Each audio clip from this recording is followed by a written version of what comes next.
જય Jinendra, welcome to Sanjeev Kapoor ખજાના. હું છું અમીષા. આજે હું આપ સૌ માટે લાવી છું જૈન રેસિપીનો ખજાનો. આજે આપણે અહીંયા બનાવશું જૈન સમોસા.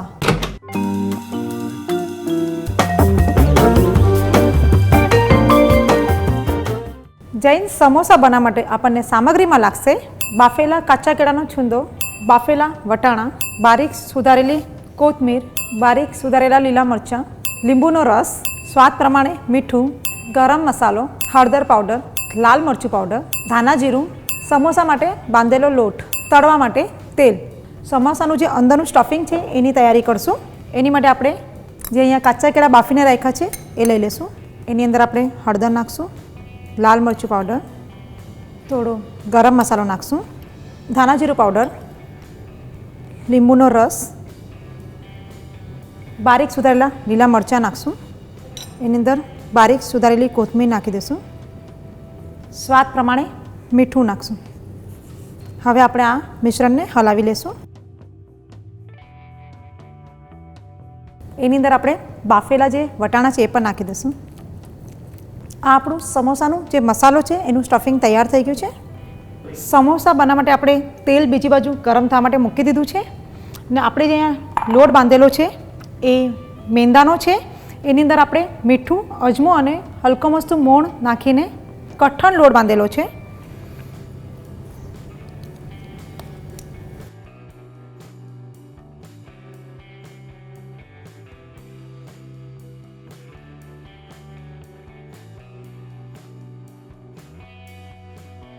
આ રીતે આપણે સમોસાની જે રોટલી છે એ વણી લેશું. આ રીતે આપણે વચ્ચેથી કટ કરી લેશું ને આનું જે કટ કરેલો પોર્શન છે એમાં આપણે પાણી લગાવી લેશું.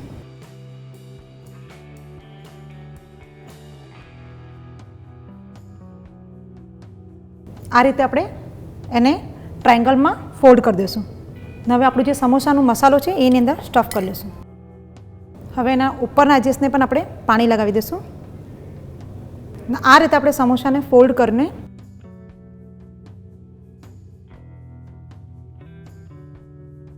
આપણે આ રીતે સમોસા બધા ફોલ્ડ કરીને વાળી લેશું.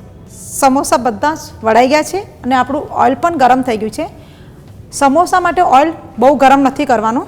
હલકો મસ્તું જ્યારે સતપ થાય ત્યારે એની ધીમી આંચ પર આપણે એને સમોસાને નાખશું. આપણા સમોસા સરસ મજાના ગુલાબી પણ થઈ ગયા છે, ક્રિસ્પી પણ થઈ ગયા છે. હવે આપણે એને કાઢી લેશું. આપણા સમોસા અહીંયા તૈયાર થઈ ગયા છે. હવે આપણે એને સરસ મજાનું પ્લેટિંગ કરી લઈએ.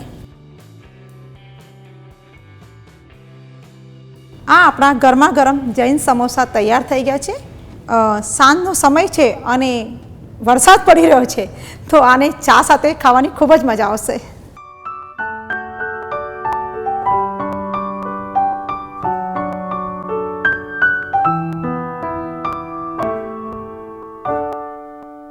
આપ સૌને જો અમારી રેસિપીઝ પસંદ છે તો અમારા ચેનલ પર સબસ્ક્રાઈબ કરો અને અમારા સાથે જોડાઈને રહો. Happy cooking.